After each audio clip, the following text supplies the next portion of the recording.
All right, great. Thank you. So I'll call the meeting of the Falmouth Public School Committee to order for Tuesday, July 9th. Please join me in the pledge.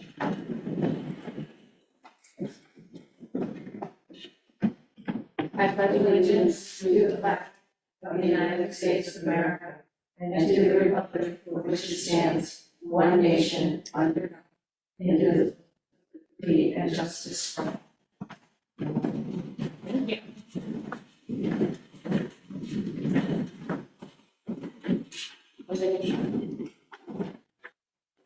So I remind everyone that the school committee meeting is in person and is available by remote option for members of the public if they so choose, using the web link that's posted in the agenda. It's also available on channel 8.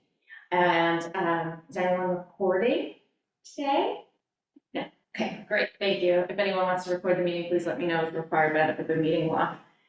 Would you like to start us with? No, you did last time. Mission and vision.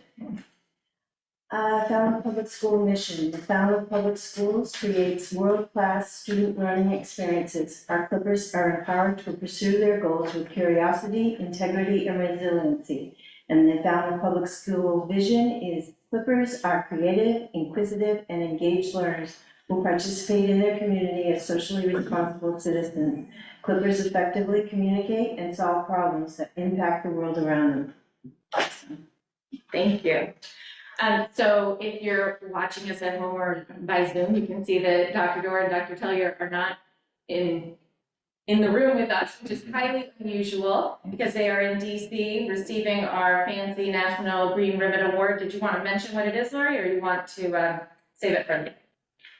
Yes, so we're joining you from Washington, D.C. Tomorrow we'll pick up our award, and during my update later, I'm going to share a little bit more about how we were recognized for the Green Ribbon Award. Awesome. Thank you. So we'll start with public comment. Members of the public are welcome to speak about items not on the agenda. Comments are limited to 2 minutes in length, and due to open meeting law, the committee cannot act on public comment. For items on the agenda, the chair can accept comments from the public following the committee's discussion, and additional comments are always welcome at schoolcommittee@falmouth.k12.ma.us. Do we have any public comment? And you can raise your hand if you're online. Okay, all right, moving on.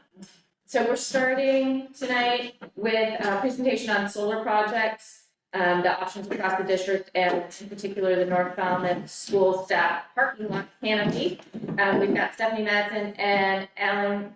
Yep, Alan Giles. And with us tonight to share some information. So I'll turn it over to you. Great, thank you. Oh, what's your password? Oh. Yell it out across the room. Just tell everybody.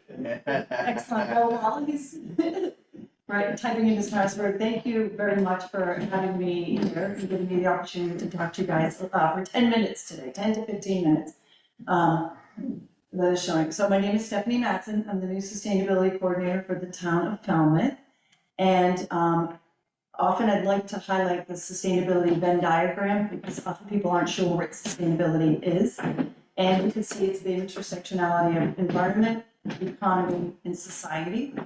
And it's the sustainability is the nexus of the three.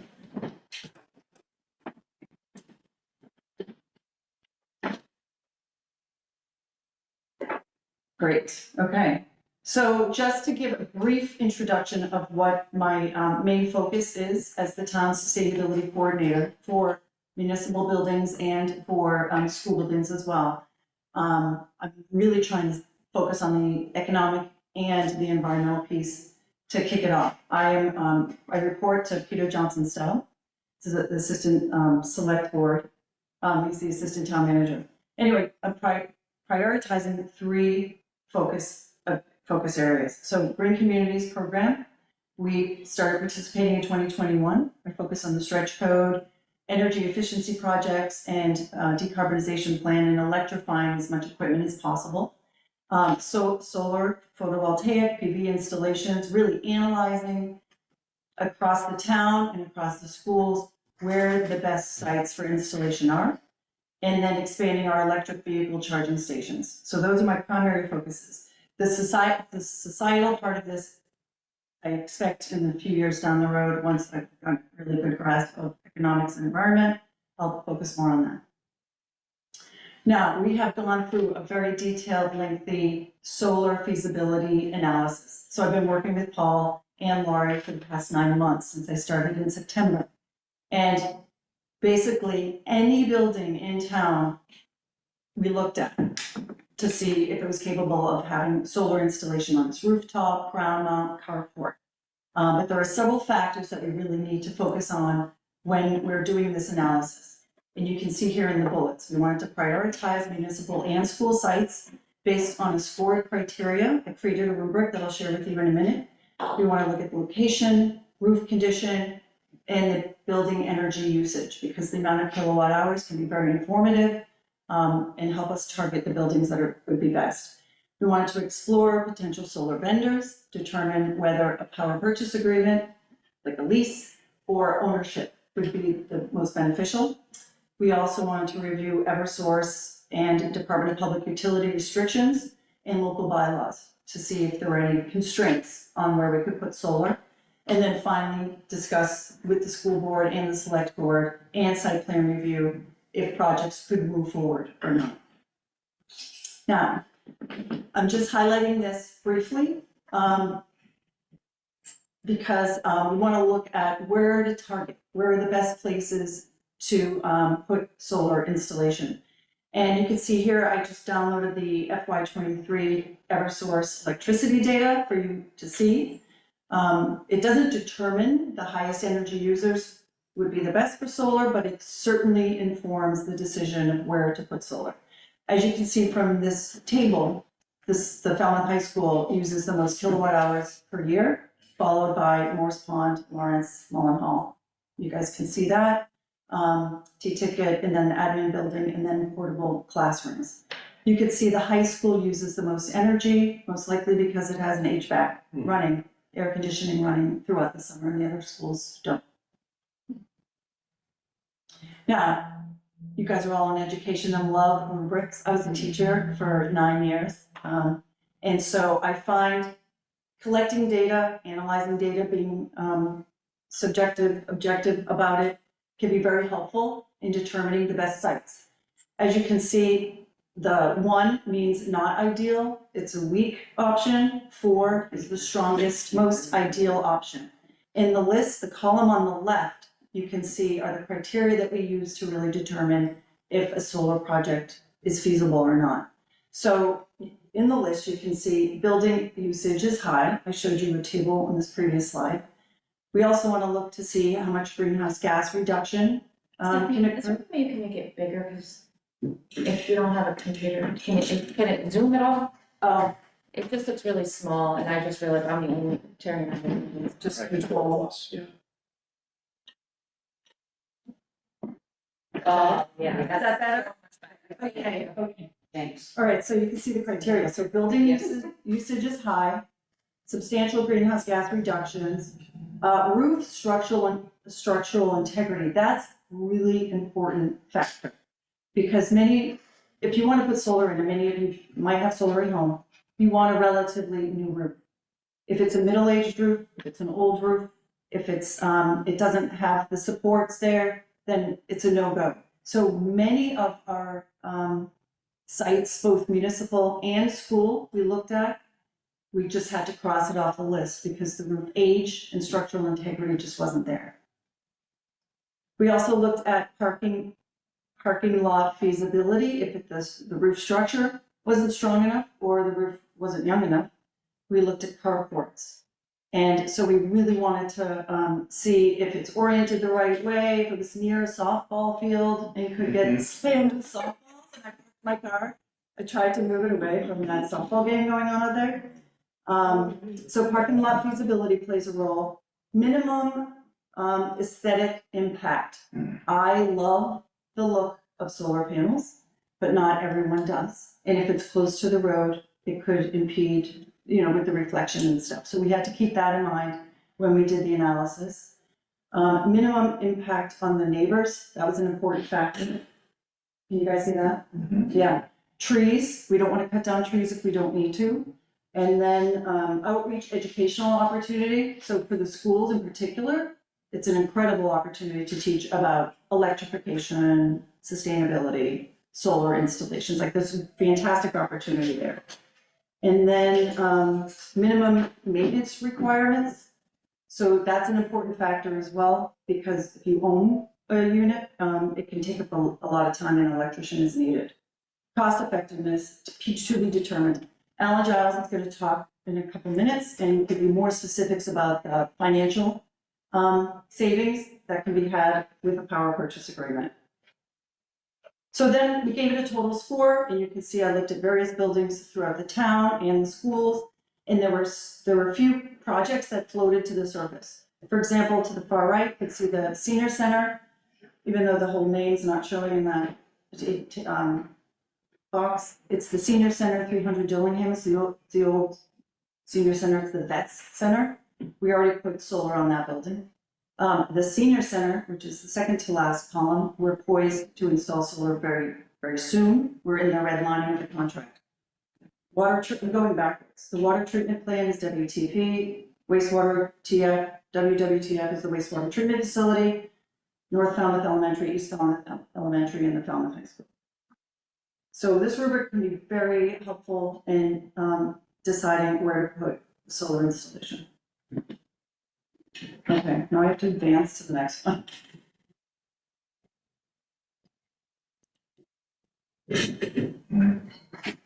Now, what's that little down arrow to the right? Will that go? If you keep So it's going. like, You just fix that. where am I?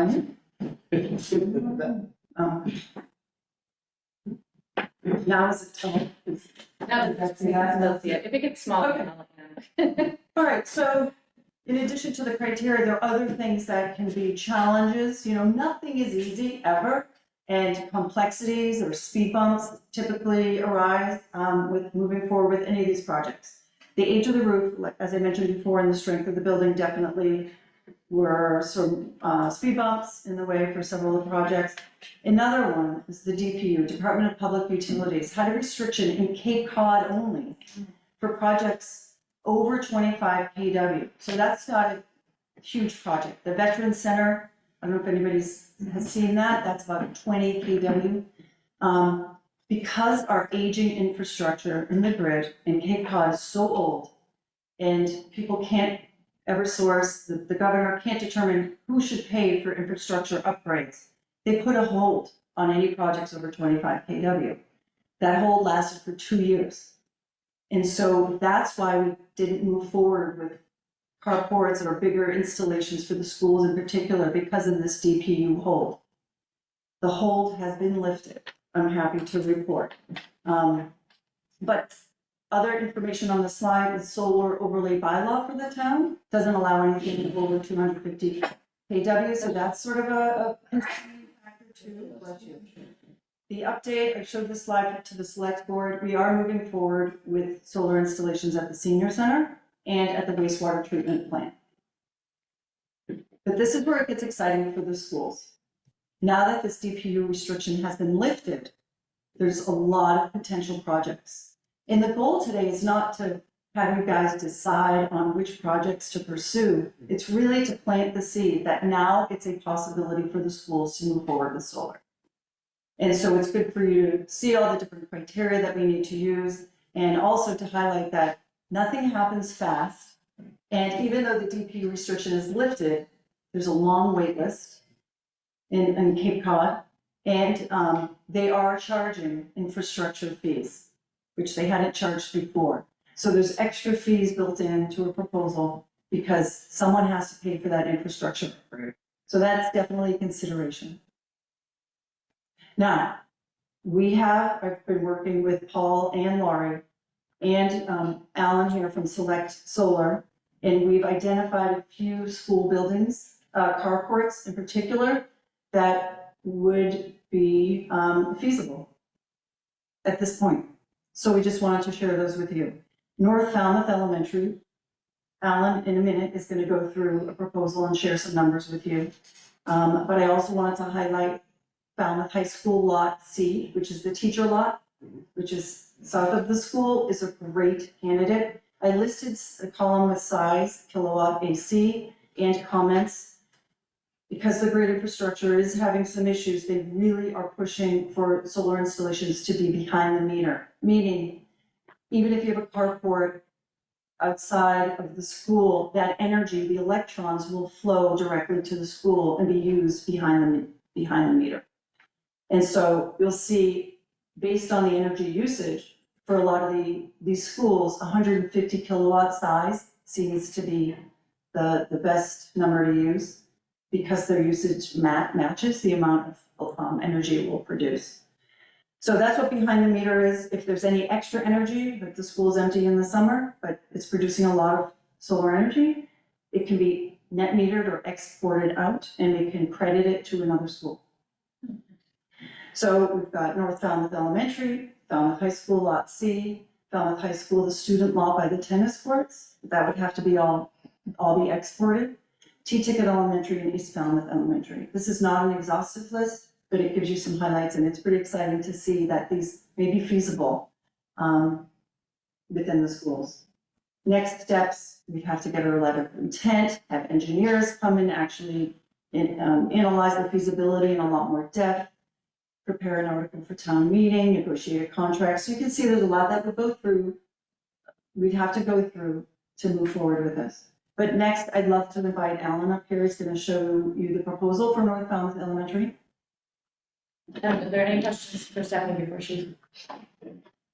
we get into the more specifics? Mark? Yeah. I just want to understand what you listed in there to their impact on neighbors. What the neighborhood? So for some of the schools, the parking lot is really close to a road with houses across the street. And if it's angled to catch the best sunlight and they look out their second floor and it's reflecting into them, we want to be Okay, sensitive to them. I just want to understand that. Thank you. Yeah. Any other questions?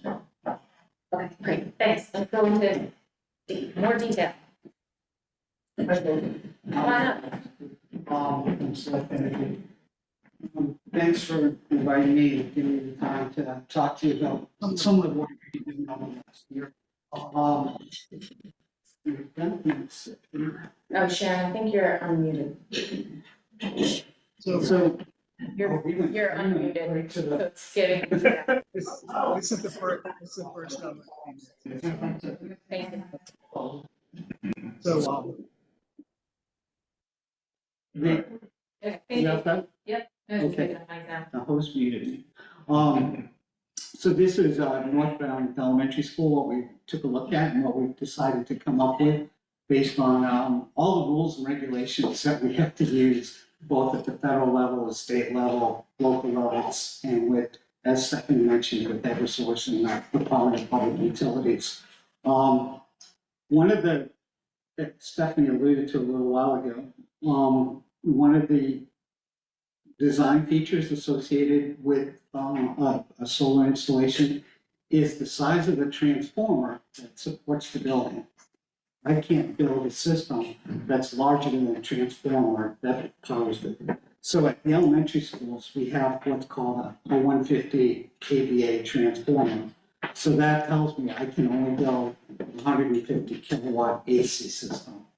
So based on those parameters, this is what we came up with. We took a look at the parking in the back, and we just, lots of different elements associated with this, what's underneath the asphalt, where I can actually put some concrete piers to put the stanchions for the canopy. And we took into some aesthetics, and as Paul and Stephanie, the first thing I look at is bus routes and parent pickup routes.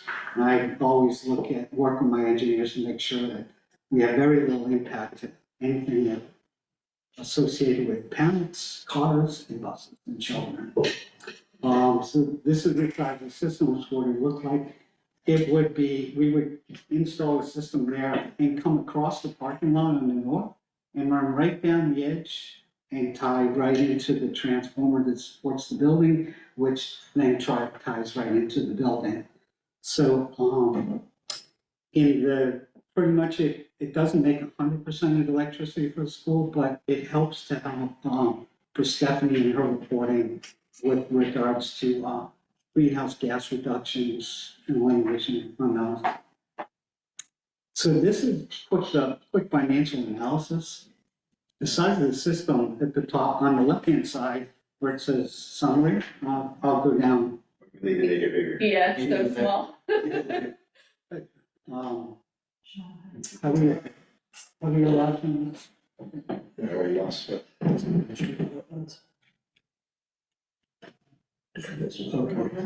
Okay. So Thank you. when we talk about solar, there's DC, which is what DC electricity, the size of the system, but then we invert it with an inverter that converts it to AC, and there's some loss associated with that. So when I said 150, that's the AC size of the system that Eversource is worried about, but the size of the DC system is actually what produces the kilowatt hours that we actually can send right into the building. So this system's 226, it's gonna produce about 238,000 kilowatt hours a year, which is about 87% of the building's total annual load. The current avoided cost rate, that is the electricity that the solar can actually affect financially. There's items on the bill, I'm sure you've seen your electric bill is like 900 different line items. Well, on a commercial application, there's a couple of line items called demand and transmission that are based on an hour usage over the course of the month. Those are things I can't affect, because if the solar's on and there's a demand coming in normally at 11 o'clock and the solar now offsets that, it's just gonna shift that demand charge tonight when the solar's off. So I don't look at those numbers when I look at an avoided rate. So it's what can I avoid at the building and what you pay for that versus what a power purchase agreement rate would be. Now, power purchase agreement is based on the size of the system, the amount of kilowatts. And the reason I'm here is because we want an RFP award from an organization called Power Options. The town belongs to Power Options, and Power Options is organized under Mass General Law to provide energy-related services to towns and municipalities. You might know that in Cape Cod is Cape Light Compact. It's the same, so when Cape Light Compact organized, Power Options organized, and it now is grown to 400 members across the state, into Rhode Island, into Connecticut, and now into Maine. And it also services the state of Massachusetts. So when they every 3 years under public procurement laws, they go out and do an RFP. And instead of doing RFPs for every single little project, what they did was do an RFP to pick the vendor who would be able to do projects. And the RFP locks us into the cost of a project based on the size and the type. But more importantly, it caps how much we can actually make on a project. And all of those numbers are transparent. So what I do, I go out and I look at the system, I design the system, and I build a financial model based on the RFP award. That financial model goes to Power Options, who you're a member of, and they review that proposal and make sure that I'm in compliance with the RFP. They also spent time and money with the Attorney General's office creating all the contracts. So it's a power purchase agreement contract, but with a municipality, I need to have access to the site, which is called a site lease. And that gives us the right to own and operate and maintain the asset. And that would go through town to town meeting, and they give us, they vote to approve us to be able to have a site lease on the asset. So the school would have a power purchase agreement, and we'll buy the electricity at a fixed rate, starting on day one, which is lower than what you currently pay Eversource. And the idea is, as electric rates increase over the next 20 years, the difference between what you pay us and what we'd save from Eversource is your savings. We're not looking to be a partner with you. We know exactly what it is we need in order to pay to put the project in place and what the power rate needs to be, and we're gonna make sure that project is meets the RFP, award from power options. That all make sense? Any questions? I usually like to stop at this point. Comes out of me like fire sometimes. It's a lot of numbers and formulas, and Paul will probably give us a restatement, not tonight, but Right. I think the critical component here is that, one, if we pursue an option of entering into an agreement with Student Handbooks, there would be no capital outlay for us. That our rate would be protected,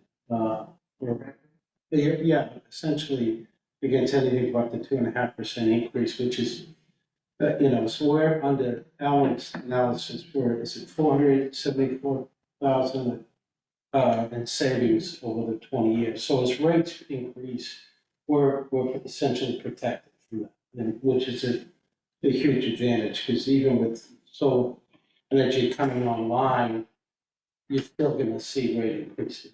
And the Cape has been a higher level of rate increases. So there's a lot of structural advantages of going this route.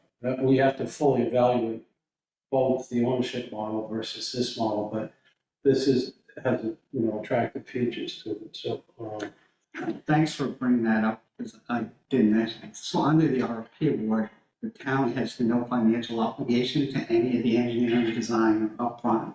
Really, the only financial obligation it has is to pay the lawyer to review the contracts. Under the RFP, I have to spend all the money.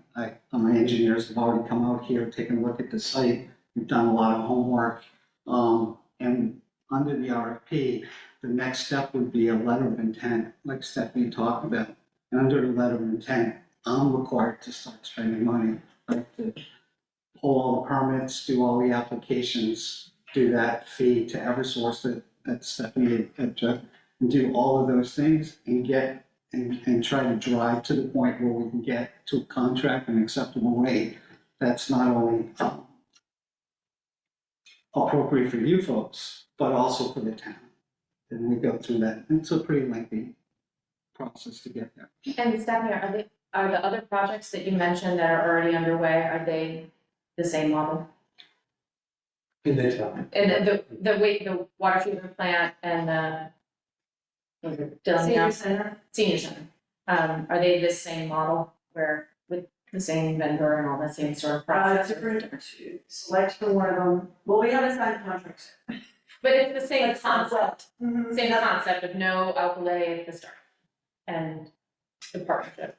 There's still a potential to own them. But we're most likely going with a power purchase agreement. Thank you. So are those figures, I'm sorry, I missed the heading, is that for one building? This is just for this building. Okay, so has there been an analysis, and maybe I'm being premature, of how much it could potentially save the district should all of the recommended buildings? So I think it's 5. So the size of the systems is similar. The production for the art is similar. The rates at each location, the Eversource power rates are the same. So you can take this times the 5 projects we have, and that would be the annual savings just for those projects. Okay.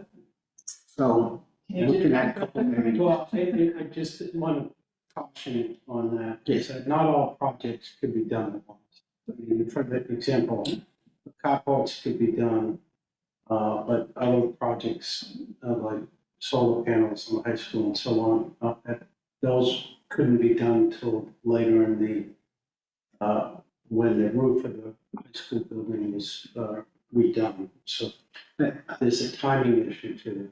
So the idea is that when we turn on all 5 systems at the same time, so that it would pretty much look about the same across all of those.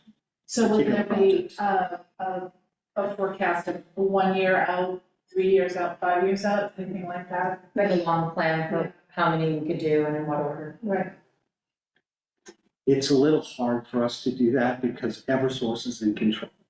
So I can't move forward on a project until Eversource gives me permission to construct.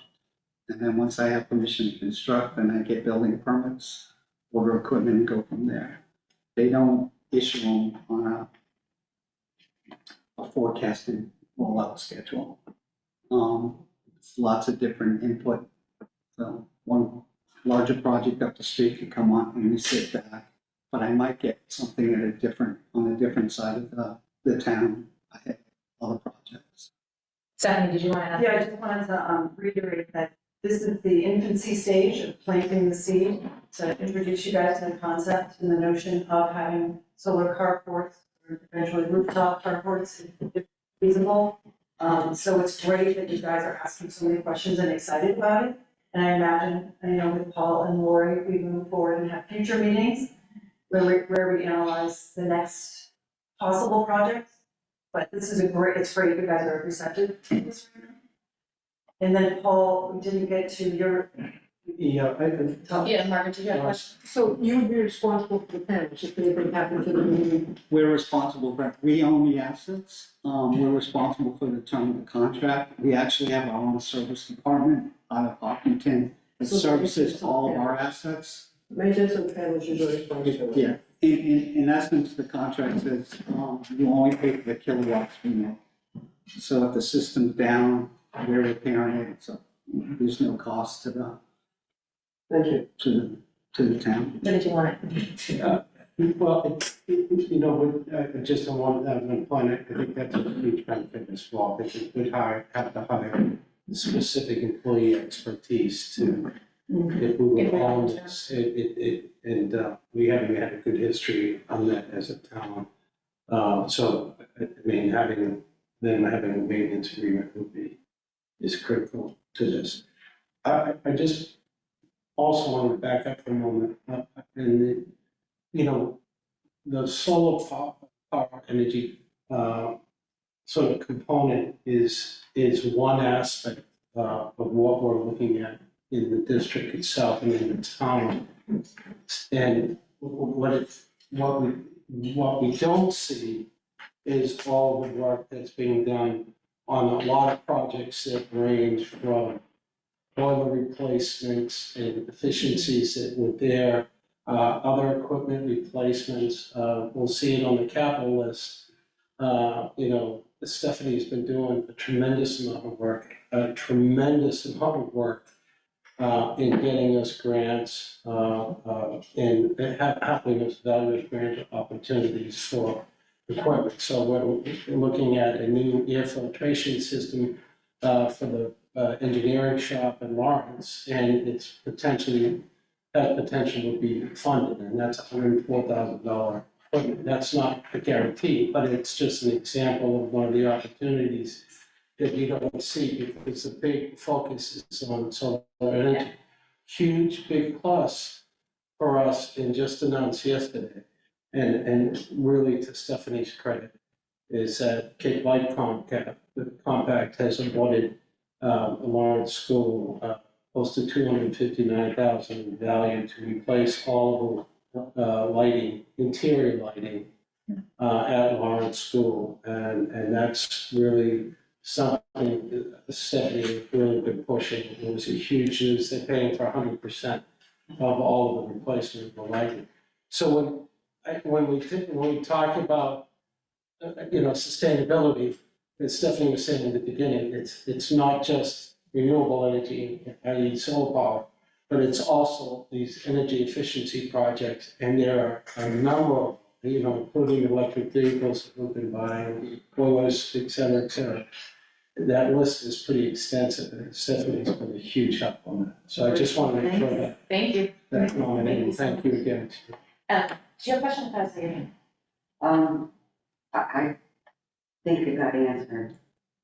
Oh, I don't know, I was just gonna make a comment. Even if we just did one, without worrying about what's down the road, Just starting. and it just starting is exciting. Yeah, I agree. Mike, did you have anything? Now that you're finally big enough, we can see you. Yeah, I had a question, maybe for Paul, or this other gentleman. That North Falmouth Elementary map where you put the carports, there are some parking spaces there, which is not my concern. My concern is, are there any added costs to repairing the parking lot? or is that included in what you all would do? If that makes sense. It's included in the project plan, so if we're disturbing the asphalt in the ground underneath it, we're repairing it. So I'm not putting it in a parking lot, but. No, I wasn't saying that, but yeah, just so that, okay, perfect, thank you. But one of my goals, is I don't do a project if we're gonna lose a parking space. It has to be engineered so we don't lose any parking spaces. Great, thanks. And also the employees will be happy because they'll have a Especially when it's. canopy when it's. No, they can get a good spot on the canopy. I like Actually, if you have that's- solar panels and it snows, the panels drop all the snow. Thank you for that segue. because Yes, I- I mean, no, I have solar panels. Yeah, it comes And off in then one all the snow falls down I because of the heat from the panels. I could, story about my house in Osterdahl, but the canopy, this is very important to me, snow slide. Oh, no, So, hey, this canopy that's designed for, north is actually a cantilever. So it's slit, and then I have a row of panels that are almost flat, a little inverted. So the snow slides into that crevice, and then it melts down into it. And you can see an example of that at the, Cape Cod Tech in Bourne. We did the canopy there. We also did the canopy at the Transportation Center at Yennis. And we just finished the canopy at Cape Cod Community College, as well as doing the roof on the new STEM building there. And I personally, my own company, back in the day, I built that solar farm at Cape Cod Community College and the first canopy in Massachusetts at Cape Cod Community College, 10 years ago. That's awesome. It's great to hear that it's so thoughtful to design it that way, because like you said, like when mine comes off the roof, it comes all in one giant sheet. And if you were ever, like the kid was standing there, it'd be buried. So, I'm glad that it's designed to make sure that's not a concern. It's pretty much a standard design for us for the last year now. It used to be snow guards and stuff, but we went to this cantilever type of, and it works out really well. That's so cool. Any last questions? Yeah, If I may, Paul, memory isn't serving me right now, but in regards to, we are pushing the property back there to the connection that we put underneath the, for the wastewater treatment building there, when they came up in Williams Road. And I just want to make sure there's no impediment. I have a project part of it. It's something that we approved, for something to be put under the ground there, so. oh, thank God for Thanks, good to historical know. knowledge. Yeah, On this project? Are you talking about the, Mhm. oh, we have to go through planning board with the whole Okay. set, it has to go through planning board and they have to approve it before we move on to anything. It's a construction project, I have to go through the same process as any other project in the town. Great. Well, thank you so much. That was really informative. I learned a lot. Thanks for extending our 15 minutes. That happens when we have a lot of questions, so thank you so much. Thank you. Next on the agenda is a first read on the revised policy animals in school IMH. So this is our chance to weigh in on questions and comments. Lori, I'll turn it over to you from DC. Thank you. So animals in schools. This, policy was in existence. We were pretty much cleaning it up. You'll see in the middle sections, we wanted to add staff because it's important to us to recognize that it's student and staff health. You'll see that in the third paragraph, it says guidelines for animals in school, again, repeated in the first paragraph under educational program. Those guidelines do not exist. So we wanted to remove that. We also changed where it says principal, we said to superintendent, just so we have consistency across our buildings. Last year, we had a few schools that had an outside vendor want to come in. It was actually through VIPS as a thank you to our mentors and mentees, and they had an animal show. So the principals agreed it would just be easier if it went through me and there was one consistent message across. So this was really just cleaning up a bit to make it more accurate and more workable for the district. Great. Questions or comments on animals in schools? Margaret? On the last page, this will also apply to an individual at school transportation suffers. I think we need to put either transporters or Where are you? Sorry. the last page, the first full paragraph. The fourth line above it says, this will also apply if an individual or school transportation suffers.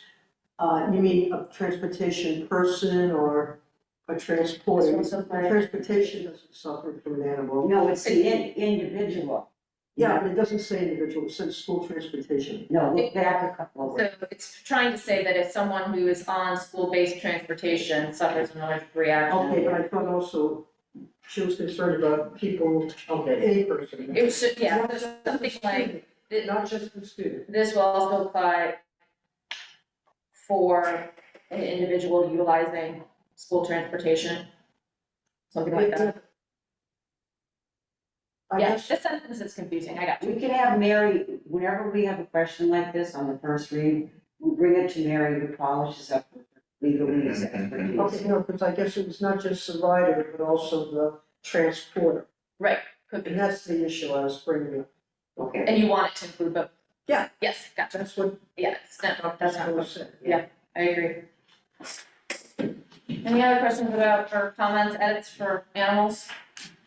I have a couple of notes from Katrina, and she knew she wasn't gonna be able to be here, so she sent me a couple of things. So under wild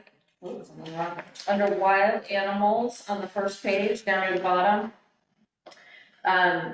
she suggested and this is for policy to take back, so you guys can take this back to your group and decide what you need to do. She suggested an exception for animal specimens, which have been properly taxidermied by a professional, because those could be great teaching tools. So I don't know what the rules are for that, but that's for you guys to take up. And, So non-live animals is what she's, right, like an exception for teaching stuff. Okay.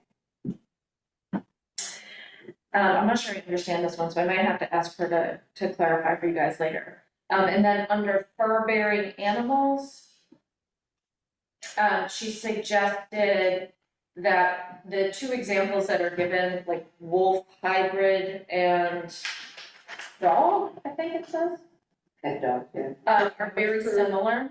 And so she suggested having two different examples, like maybe rabbit, to have a better representation of what a fur-bearing animal would be, so instead of two examples that are so similar. And then the other one was about under any circumstances, but I'm not sure I understand it clearly enough, so I'm gonna ask her to follow up with policy. She's on the policy committee now, so she can. Oh, great, she can bring it to your. She can bring it right to the meeting. Fabulous. All right, thank you guys so much for that. Mike, did you have anything, or are you good? I'm good, but bats is labeled twice. I don't know why, but under the wild animals thing you just spoke of, it says bats, and then there's a special bats category too. I don't know why. I guess we really don't want bats. So you guys can figure out if you want a one bat section or two bat sections. Definitely no on a bat. I actually would have had two snakes. I actually like bats. I think they're cool, but that's. No. They eat mosquitoes. Yeah, but they also zoom in. Okay, next up is first read on the district website and social media, KDCB. Lori? So you'll see we changed this. We actually put this as an example of the policy from mask.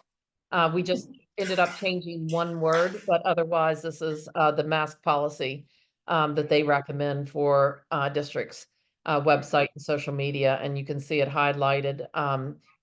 We changed the word to avenues. But otherwise, this is adopted straight from MASC, and it's the recommended policy for school committees. And for how a school district operates with their website, which is a little different than how we do. And I'll just, as an example, on the website, you know, allowing comments or not allowing comments, you know, the recommendation is that that we really just do not allow comments. People can share whatever we post to their own sites, and then can certainly provide comments. But the recommendation there, which is a little different than what we're doing right now. And then so it's really twofold. And then the social media policy for the school committee. Did you want to add what you had mentioned earlier about how this is to meet that new law? I'm not sure what exactly that is. Yeah. I don't want to miss for you. It's something about how we can't decide which comments to leave up or take down. That's against the law. So you either have to allow just carte blanche, Yeah. or That is all or not. comments or none at all. And so the recommendation is none at all. Yeah, because people could post something terribly hateful and we wouldn't be able to take it down. Yeah. Because it would be canceled. So, any questions on this new policy or any suggestions? Otherwise, then we'll just come back for Margaret. Well, maybe I'm reading it wrong, but on step 2, the last 2 words are, well, 3 words are to repair positive relationships. If relationships are positive, you want to repair them. Wait, where are we? Where are you? Step 2. Huh? Oh, I'm sorry. I'm sorry. Oh, wrong. Okay. We'll get to it in a second. Okay. Okay, great. Thank you guys for that policy. That'll come back for a vote at our next meeting, probably since there's no changes. Next up is acting on the fiscal year 26 budget timeline. So this is the list of the dates that the budget subcommittee will meet, and we follow this structure for the year, which really lays out the flow chart for how the budget is going to get constructed in order to make sure we're done and ready for April town meeting. Do you want to say anything else about it other than that? No, I think we have, other than we have 4 subcommittee meetings scheduled in here. So just note that change, I sent an email earlier, just ignore that email and we revise those dates And go with this one? and go with this one. Yeah. Okay. I think it was just the November one was the only change from the last time we saw this, because it was the night of town meeting. Right. Is there a motion to approve So the, moved. thank you, that was quick, second? Second. Margaret's got the second, any discussion about the timeline? Great, it's a roll call. Mike, you want to start us? Halen, yes. Augusta, yes. Gary, yeah. Susie, yes. Robin, yes. Well, Joseph, yes, that's unanimous, great, thanks so much. Showing us. Oh my gosh, I totally forgot. Whoa. Margaret got forgot last time.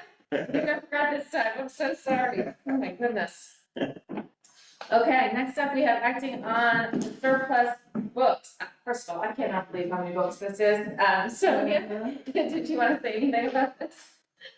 We found a time capsule. So as we're going through the process of supporting classroom moves and really digging deep into some storage areas that hadn't been accessed in a number of years, we took the inventory and present this for you to declare surplus. So thank you. I'll answer questions if you have them. Wow. Some of these things is like old. They were around when I was in school. Like clean up closets. Yeah, it's just wild. Is there a motion, and then we will go with discussion? I'll make the motion. Terry, second? I'll second. Thanks, Sue. Any discussion or comments about this? Yeah. Great, well, good luck getting rid of all of them. Roll call vote, Mike? Halen, yes. Sue? Augusta, yes. Madeira, yes. Susie, yes. Robin, yes. Helen, yes. Welch, yes, that's unanimous. Thanks so much for that. Thank you. Oh my gosh, I can't believe how many pages this goes to. 1983. I know, right? 1983. Oh my goodness. Those have got to be falling apart wherever they were stored. This is the one up here. Next is acting on the 24-25 student handbooks. Lori, were there any changes from the last time we saw this, or? No, but we did incorporate all the suggestions from the last meeting. Okay, great. Is there a motion to approve the student handbooks? I'll make that one. Thank you, Terry. Is there a second? Second. And I think Sue got it. Any discussion on the student handbook revisions? So that was my question. Yeah. On Oh, step right. two. Yeah. On step two, it Step says to repair the positive relationships. I didn't think we wanted to repair the relationships that were positive, I think we wanted to Repair. repair relationships.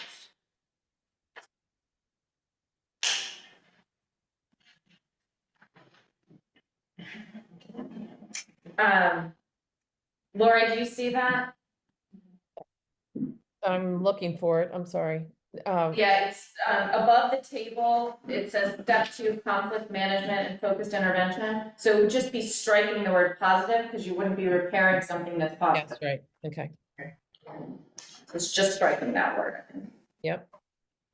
Right. Thanks, Margaret. Any last? Can I just ask a Yeah. clarifying question? Yeah. Yeah. For the restorative practices, the table removal, I don't know if this was discussed the last time I was remote, so I think I missed it, but are these steps, not taken? Is that why the table is being Oh, removed? the removal of the table? Yeah, I just was wondering the rationale. The table actually was more restrictive for the principals, you know, feeling as though they're boxed in certain, so being able to have more flexibility.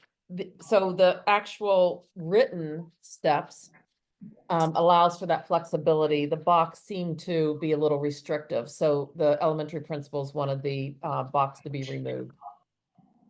Thank you. And the box, just for further information, was just recently added in the last year or two, and I think it was actually a year, and they worked with it, but felt, especially at the elementary level, that they wanted more flexibility. And it just wasn't working after a year. Okay. Any other questions or comments? Okay, so voting to approve with the one edit, Mike? Halen, yes. Augusta, yes. Nadira, yes. Susie, yes. Loving, yes. Owen, yes. Welch, also a yes, that's unanimous. Thank you so much. Also, any favors? Okay.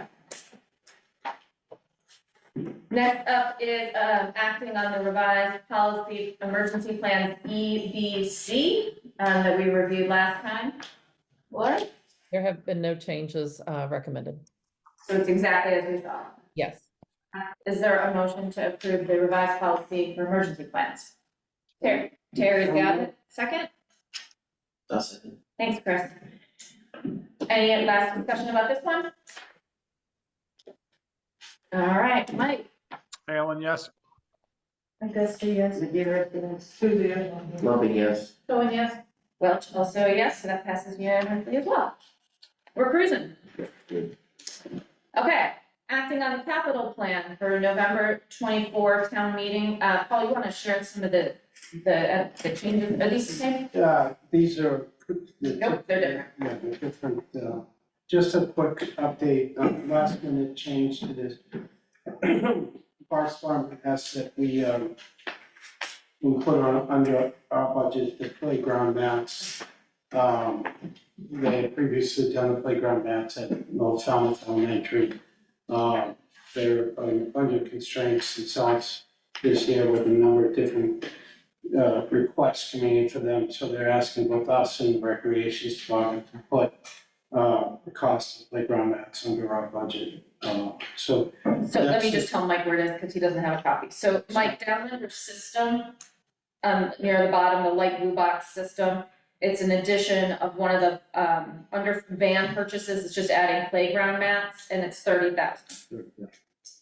I'm all for those playground mats. Those are good things, Paul. Actually, they work out well, because the current mulching, you know, gets pushed aside when they're under the swings, using the swings, et cetera. So Yeah, then if you were to build a new playground, you'd have to have. This is reasonable.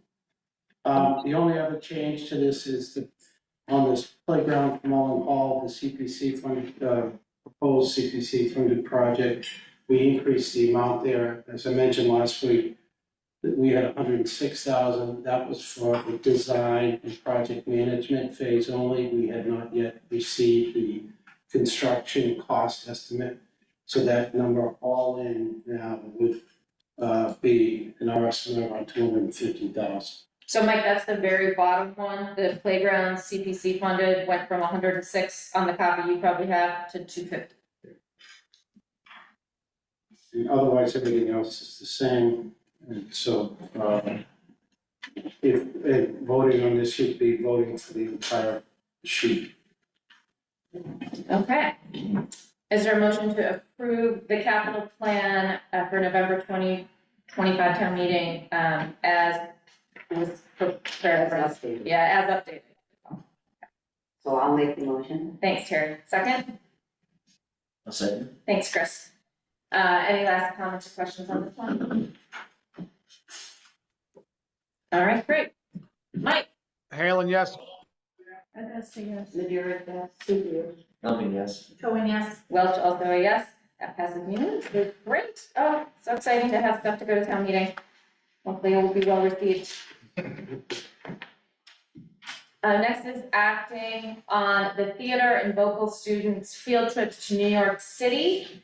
We have all the information from the packet. Lori, is there anything else we need to know about this No, trip this is, that's not we're trying to, we're trying to get this approved early so that they have a chance to do fundraising, you know, throughout the fall. So we've, you know, other groups have taken trips to New York.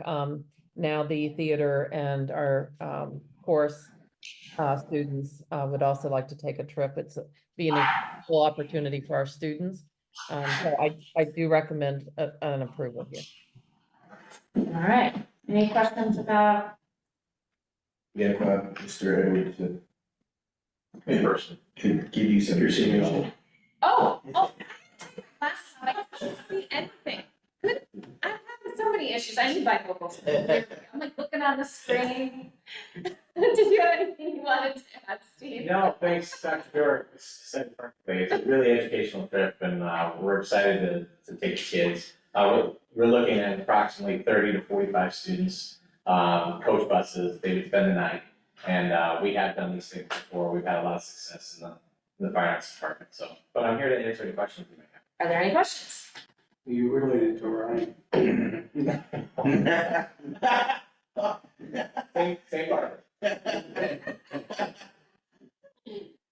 Melissa is here. I'm sure she'd be asking to go on field trips. She loves on these field trips as a chaperone. So. Okay, great. Is there a motion to approve the field trip? So moved. Thanks, Margaret. Is there a second? Oh, Micah. Second, Thanks. yep. Thank you.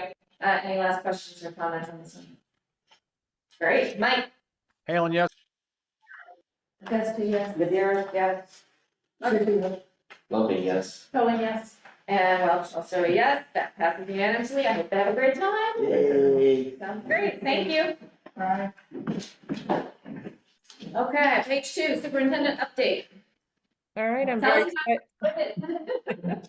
We're very excited to be here in Washington, and it's very fitting that we're here tonight before our award presentation tomorrow, as having Stephanie Mattson be able to present on sustainability, which is part of our application, was our efforts toward our improving our energy system. So we're very excited that we are moving. I know for the last 6 years that every project that has come up, I've asked for solar.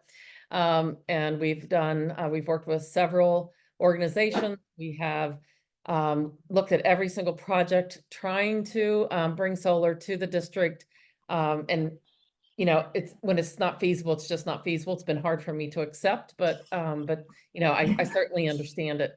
But now it looks like, and thank goodness for Stephanie, wildly excited about the multiple projects. So that was part of our application is that we are trying to move our buildings for better energy savings. But in general, we certainly have multiple examples just through the education of our students to become stewards of our community's future. Beginning in kindergarten with Oceans Day, students develop their awareness of the impacts of erosion, pollutants, and climate change on our coastal and ocean ecosystems. That's just one example. We have opportunities at every grade level. And so we're, as we're trying to reimagine teaching and learning with a focus on conservation, sustainability, and environmental stewardship in partnership with our scientists and our researchers in Woods Hole and the greater professional community in Falmouth. Another example is the outdoor learning experiences that our students participate in. We've had 2 decades-long longitudinal study that our students have been able to observe and then record data about around 2 local ponds, allowing our students to observe firsthand using the data, local climate changes. We also have students, 2 grade levels of students that travel by boat to visit 2 of our islands in the Elizabeth Chains to learn about their histories, the ongoing impacts of the island inhabitants, and study how these places have changed over time. All students experience how our local indigenous peoples of the Wampanoag tribe share a kindred relationship with the local ocean, land, and their many inhabitants. We have developed one of our partnerships into a truly innovative program at the high school, the Food Justice Program, where the mission is to develop college and career-ready skills in farm stewardship, social justice, environmental science, health, and business. Along with, I just talked about the energy systems around our buildings, but also composting and reducing our plastics. So for all of these reasons, we were recognized for our stewardship, for our actual learning in the classroom, getting out into our living classrooms in and around Falmouth, and we're just recognizing as a district of distinction for all of our efforts and all of our plans. So tomorrow, in addition to being able to be here firsthand to receive our plaque, it's a day of learning as well, and we'll be attending learning sessions, whole leadership for whole school sustainability, enhancing green initiatives through sustainability action plans, environmental and sustainability education. It's a campaign for environmental literacy. And those are just a few that we'll be attending tomorrow during the day to be able to learn and continue our plans to be green and hopefully to be blue. Anyway, that's we're excited to be here. So that's a little bit about our visit here in Washington. I did send out to everyone a link if you want to actually see the keynote speakers in the morning and then be able to tune in the afternoon for the award presentation. Great. Was there anything else? I didn't want to cut you off. Yeah, no, just a couple things. I just want to, this week we kicked off our summer programs, ESY. I want to give a shout out to Sandy Capsabellis. She came on board, and her first week, she spent an incredible amount of time ensuring that on Monday, the 8th, this week, that we were able to open up for our students. So thank you, Sandy. That summer school is always a big effort, and I appreciate you jumping right in. We also Camp Invention. We have 2 weeks. Sonia leading that up. So thank you, Sonia. Our 2 weeks are completely booked, 90 kids each. It is a very popular camp. And so we're happy to be able to continue that. And then credit recovery at the high schools, another program. And then we have our Lawrence Summer program, making sure that all kids are prepared for our high school. So it's an 8th grade program. So everything's up and running. We're really excited about our programs. And so that's what's going on right now. Thank you. Great. Any questions for Lori? All right. This is gonna be almost record setting. We're moving so quickly. Routine business, is there a motion to approve the minutes? They are the new ones that were sitting at your seat when you sat down. Mike, the difference is adding Margaret, because she had gotten left off. So that's the only difference between the one that you probably have in this. Is there a motion to approve the minutes from June 25th? I'll make that motion. Thanks, Carrie. Second? Second. Thanks, Chris. We're good to go, Chris. Any last edits or corrections? All right. Last one, I think, Mike. Mike, Halen abstain. Augusta, yes. Madeira, yes. Susan, yes. Loving, yes. Cohen, yes. And Welch also a yes, that passes. Thank you. Committee reports. So tomorrow I'm going to Mass Maritime. The kids that go there from all over the Cape, the science, it's a science program, down they've asked us to come and see some of the programs that they're doing there, and we get to go and get a tour of the Mass Maritime. And the reason I'm mentioning, even though I am not going to tomorrow, is that I would love, and we don't have very many meetings this summer, I would love to put the kids from Falmouth who are there, if we could get them to come in and talk about what they did while it's still fresh in their mind before the school year starts. So I'm trying to put in an early plug, because you know me, I always like to have things from the mouths of babes. It's always more interesting than us. Great. So anyway, yeah, the program is 2 weeks long. The kids stay in the dorms there. They do, so many, a myriad of projects, and there's even poetry lessons and music lessons and things on the ocean. The campus is so beautiful. It's a very, very good experience for all the kids on the Cape. Any kid who's in the collaborative group up and down the Cape, and there's a couple of schools that aren't in the collaborative group who got this permission, and they a lot of local entities have given scholarships to kids. So anyway.